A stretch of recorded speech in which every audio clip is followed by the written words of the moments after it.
It was an ordinary Wednesday evening. I had just walked in from a long day at work, tired and ready to relax. All I wanted was to finish the leftovers Suri had cooked, drink a beer, and watch an episode of Chicago Fire. But as soon as I stepped into the house, I felt something was off. Honey, I'm in the living room. Please come here and sit down. We need to talk, Suri's voice called out, sounding unusually serious. I sighed heavily, feeling a sense of dread creeping in. I'm coming, dear, I replied, trying to keep my voice steady. As I walked into the living room, I saw Suri sitting nervously on the sofa. A half-empty bottle of California red wine sat on the table, and she quickly poured herself another glass. Her hands were shaking slightly. I plopped down into my deep chair, feeling the weight of the day settling in my bones. What's going on, Suri? I asked, trying to keep my tone light. She took a deep breath and looked me in the eye. I'm not going to beat around the bush. Hi. I've been your faithful wife and a good mother to our children all my adult life.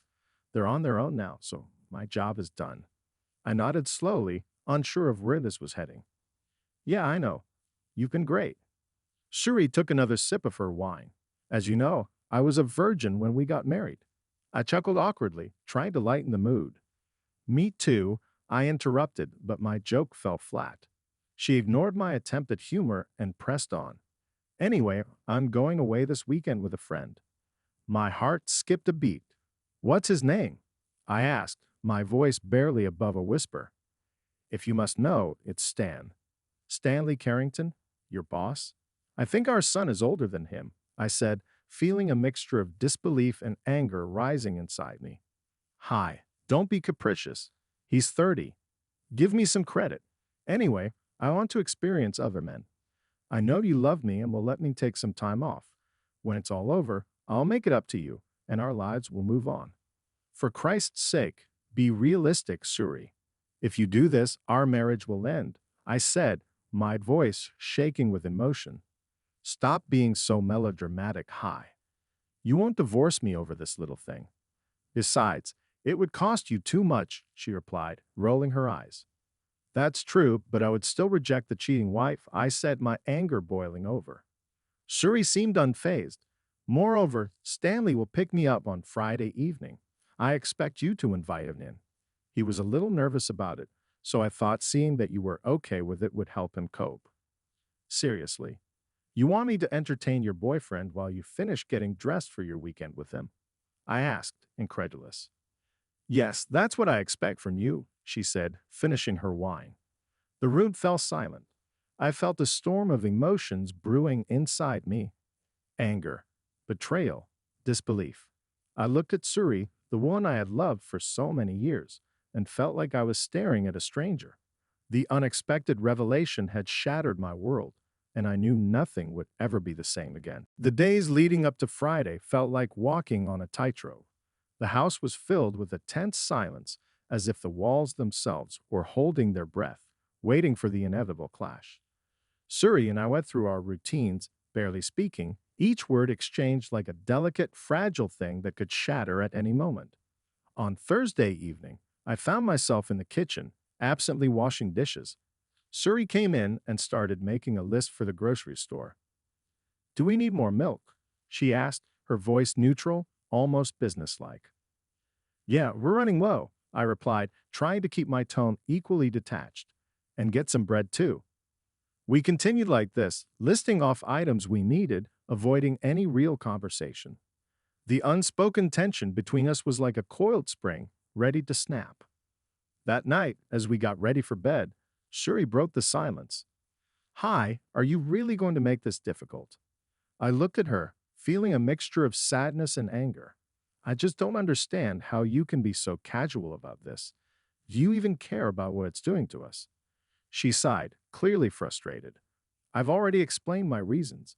I just need this, okay? It's not about you. It's about me. And what about us? What about our marriage? I asked, my voice cracking. Can we not do this right now? I'm tired, she said, turning away from me. I watched her climb into bed, feeling more alone than ever. I decided to sleep in the office that night, the pull-out bed offering little comfort, but at least a physical distance from the emotional chasm that had opened between us. Friday came too quickly. I went through my day at work in haze, barely able to concentrate. My coworkers noticed my distracted state, but I brushed off their concerns with a forced smile and a vague excuse about being tired. When I got home, the tension was palpable. Shuri was busying herself with last minute preparations, her suitcase already packed and waiting by the door. I avoided her, retreating to the office to escape the unbearable tension. At exactly 7 o'clock p.m., the doorbell rang. The new melody, a haunting tune, echoed through the house. I took a deep breath and walked to the door, feeling like I was marching to my own execution. Suri, what was that sound? I called out, trying to keep my voice steady. It's the doorbell, honey. I changed the music, she replied from the bedroom. What is this melody? It's hauntingly familiar, I said, more to myself than to her. It's called El Duel, she answered nonchalantly. I don't like it. Please change it later. Now let Stanley in. I need another 15 minutes to get ready. Offer him a drink. He loves bourbon. Of course, dear, I said, the sarcasm in my voice unmistakable. I opened the door to find Stanley standing there with a smug grin on his face. It took every ounce of self-control not to punch him right then and there. Instead, I forced a smile. Stanley, come on in, I said, stepping aside to let him enter. Thanks, hi. I appreciate this, he said, looking around the house with a curious eye. Would you like a drink? We have bourbon, I offered, my voice strained. That would be great, he replied, settling himself on the sofa as if he owned the place. I poured him a glass, watching his every move with a growing sense of disgust. The minutes ticked by, each one feeling like an eternity.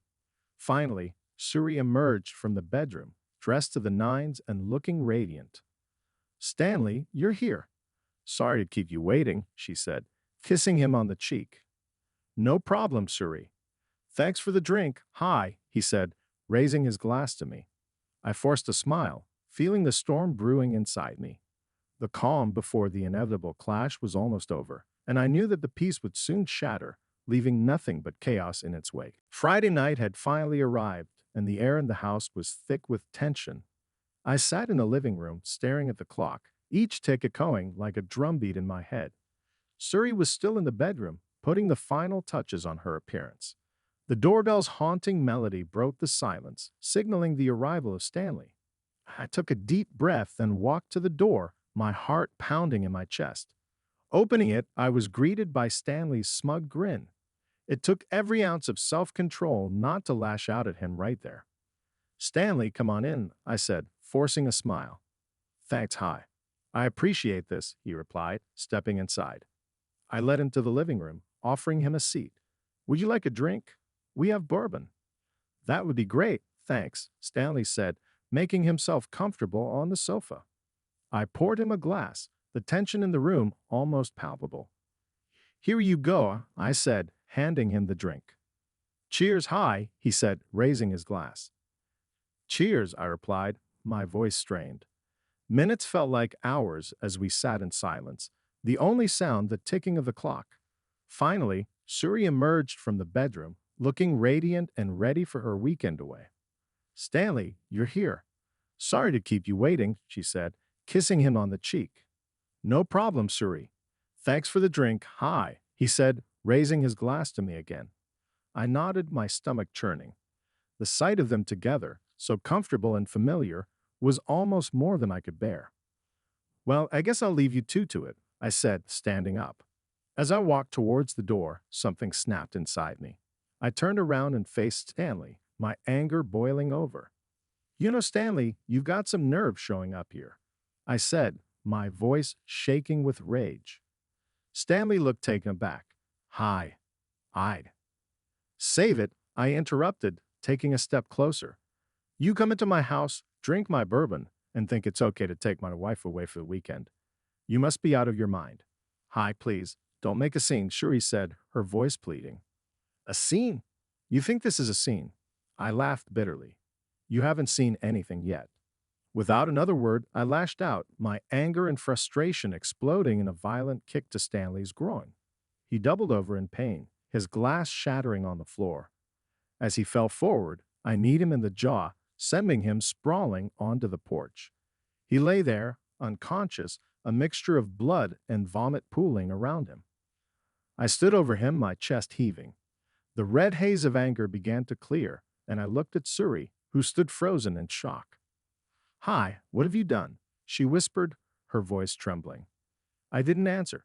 Instead, I walked back inside, closing the door behind me.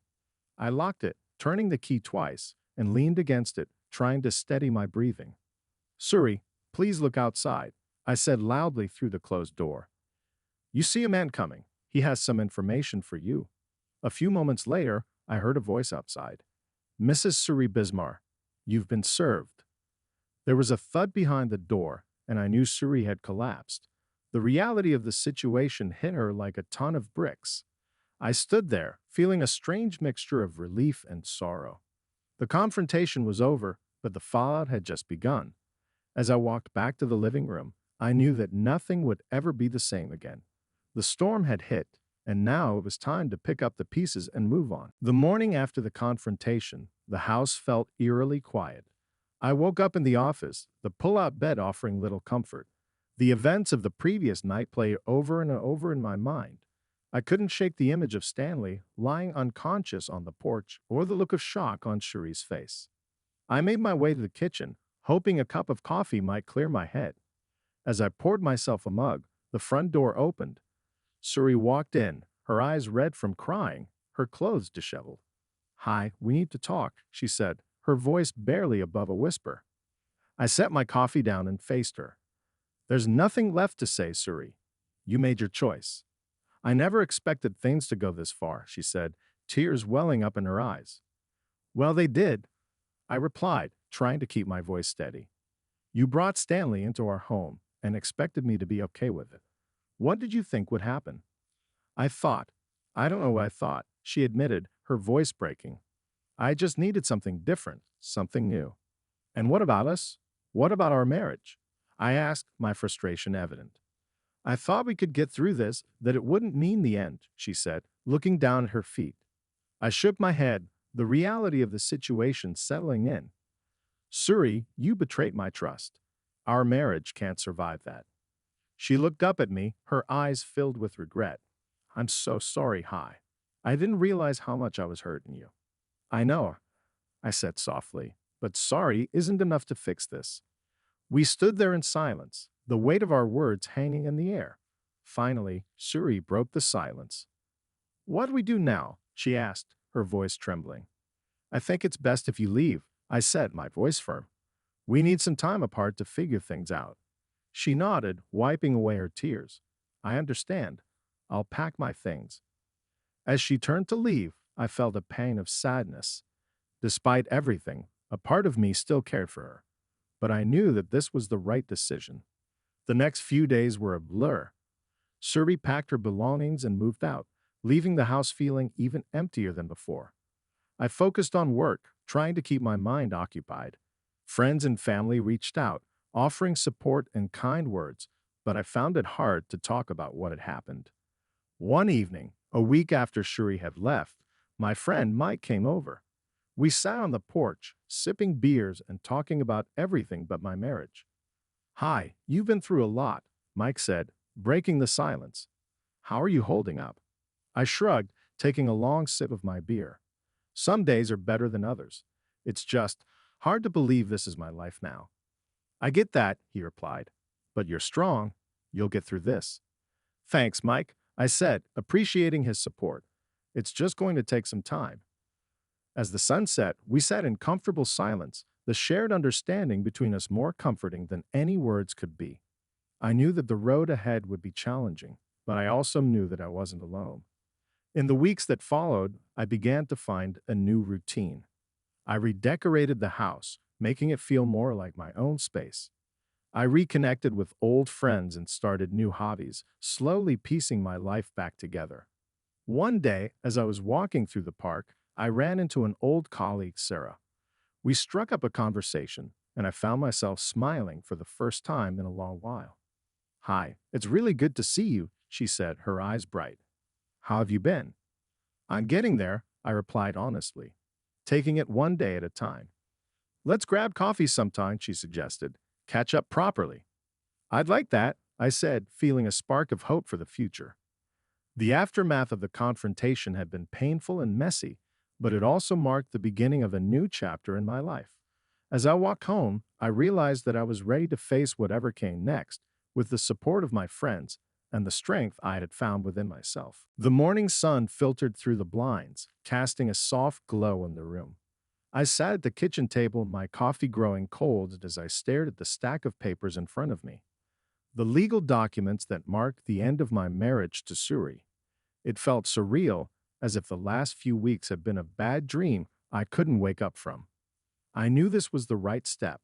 Our marriage had been broken beyond repair, and the confrontation with Stanley had been the final nail in the coffin. But knowing it was right didn't make it any easier. As I sipped my coffee, the doorbell rang, breaking my thoughts. I opened the door to find a man in a suit standing there, holding a folder. Mr. High Bismarck, he asked, his expression professional and unreadable. Yes, that's me, I replied, my heart sinking. I'm going to serve you these papers, he said, handing me the folder. Please sign here to acknowledge receipt. I took the folder and signed where he indicated. As I closed the door, the weight of the documents seemed to increase, pressing down on me. Suri arrived shortly after, her expression a mixture of sadness and resignation.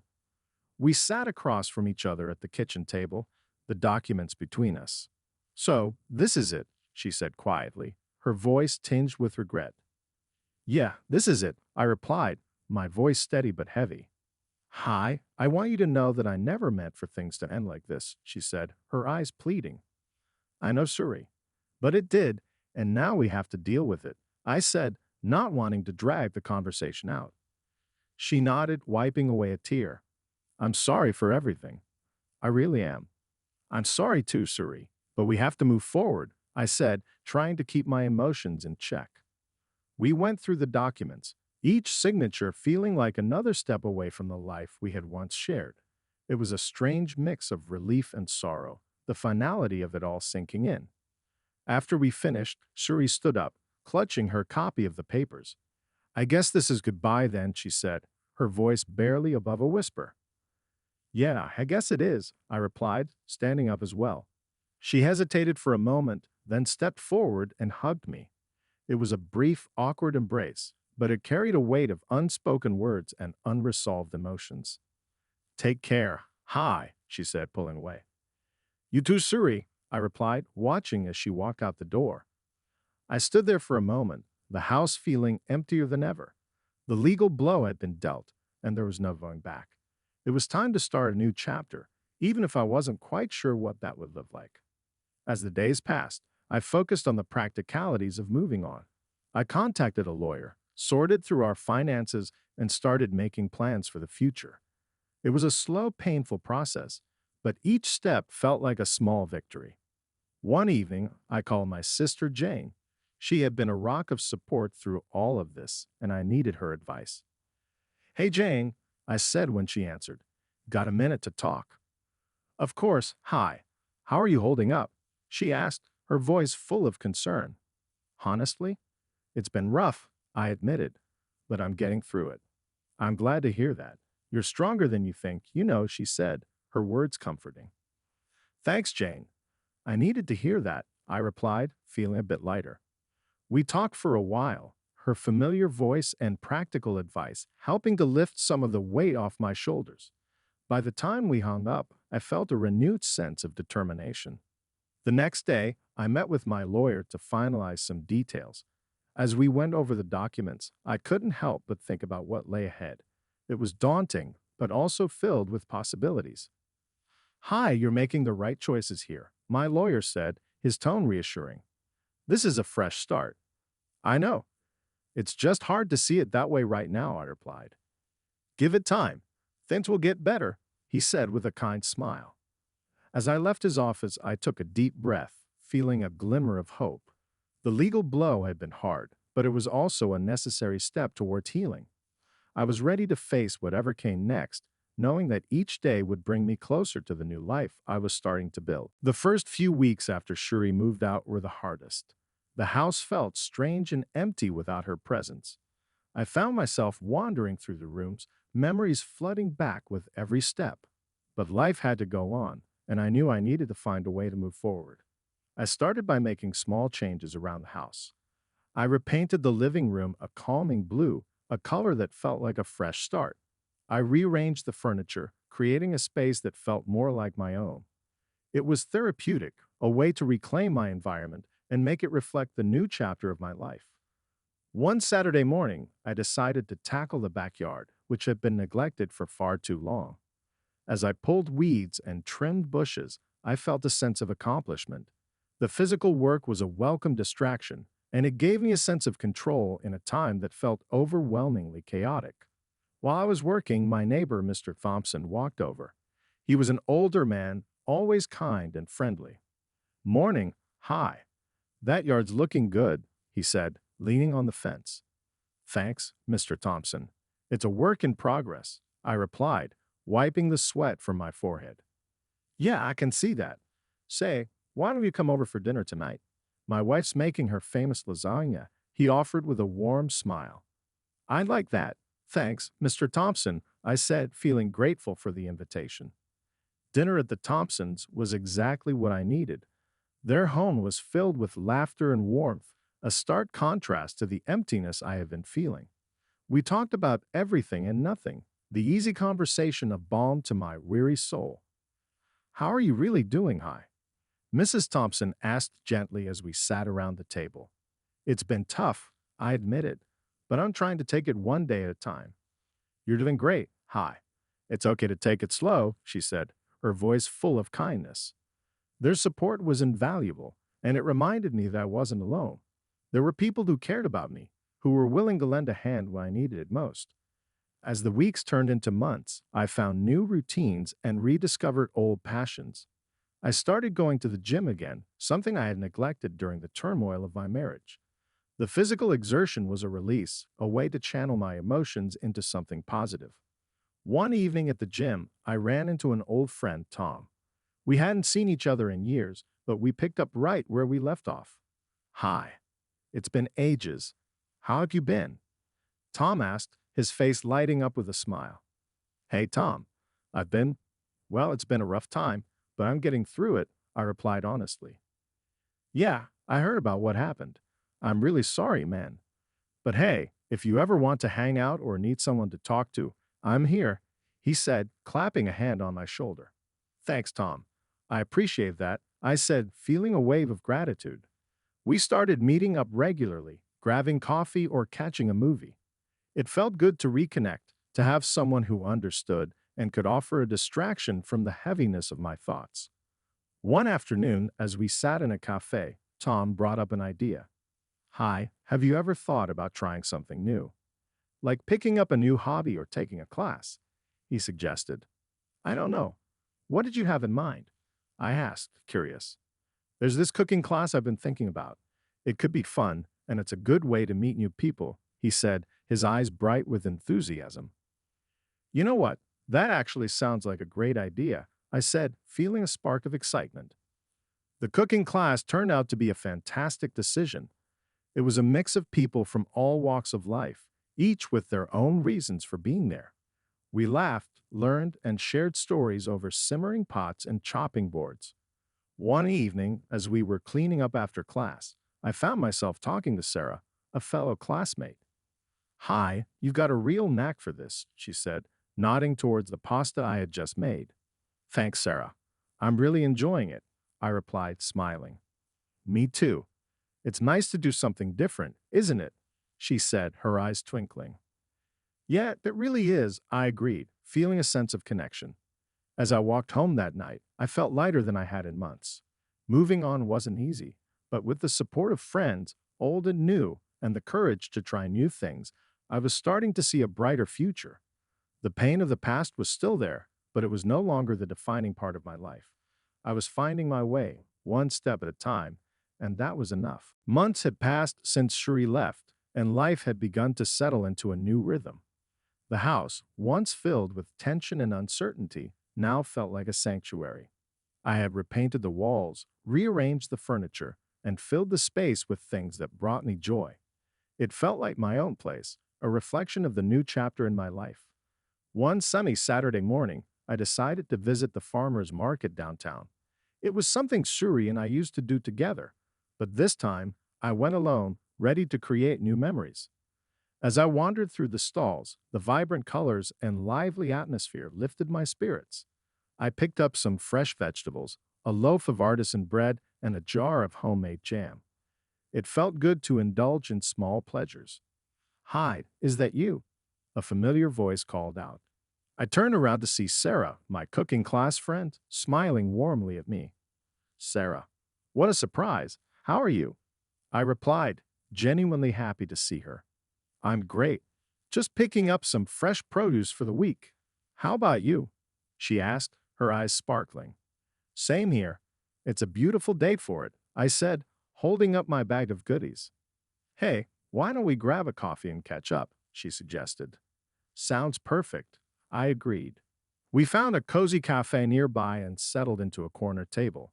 The aroma of freshly brewed coffee filled the air, and the hum of conversation created a comforting backdrop. "So, how have you been, really?" Sarah asked, her expression sincere. "I've been good. It's been a journey, but I'm finding my way," I replied, feeling a sense of honesty. "I'm glad to hear that. You seem lighter, more at peace," she said, her eyes meeting mine. "I think I am. It's taken time, but I'm starting to see the good in this new beginning," I said, sipping my coffee. Sarah smiled. "That's wonderful. Hi. You deserve happiness." "Thank you, Sarah. That means a lot," I said, feeling a warmth spread through me. As we chatted, I realized how much I enjoyed her company. She was kind, understanding, and had a way of making me feel at ease. When we finally parted ways, I felt a sense of anticipation for the future. Back at home, I decided to try out a new recipe from our cooking class. The kitchen, once a place of shared memories, was now a space where I could create new ones. I chopped vegetables, simmered sauces, and lost myself in the process. Later that evening, as I sat down to a delicious homemade meal, I felt a deep sense of contentment. The house was quiet, but it was a peaceful quiet, filled with the promise of new beginnings. The following week, I received a call from my lawyer. "Hi, I just wanted to let you know that everything is finalized. The divorce is official," he said. "Thanks for letting me know," I replied, a mix of emotions washing over me. "How are you feeling about it?" he asked, his tone concerned. "I'm okay. It's a relief, honestly. I'm ready to move on," I said, realizing it was the truth. "That's good to hear. If you need anything, don't hesitate to call," he said. "I appreciate that. Thanks for everything," I said before hanging up. I sat there for a moment, letting the reality sink in. It was over, and with it, a chapter of my life had come to a close. But in its place, a new chapter was beginning, one filled with hope and possibility. A few days later, I received a text from Sarah. "Hey, a few of us from the cooking class are getting together this weekend for a potluck. Would love for you to join us." I smiled, feeling a surge of excitement. "Count me in," I replied. The potluck was a joyous occasion. We laughed, shared stories, and enjoyed each other's culinary creations. It was a reminder of the beauty of community and the power of new connections. As the evening drew to a close, Sarah and I found ourselves alone on the porch, the night air cool and refreshing. "Hi, I'm really glad you came tonight," she said, her voice soft. "Me too, Sarah. This has been one of the best nights I've had in a long time," I admitted. "Here's to many more," she said, raising her glass. "To new beginnings," I said, clinking my glass with hers. As we sat there, looking out at the starry sky, I felt a profound sense of peace. The journey had been difficult, but it had led me to this moment. A moment of new beginnings, filled with hope, friendship, and the promise of a brighter future. Moving on wasn't just about leaving the past behind, it was about embracing the present and looking forward to the future. And for the first time in a long while, I was truly excited for what lay ahead.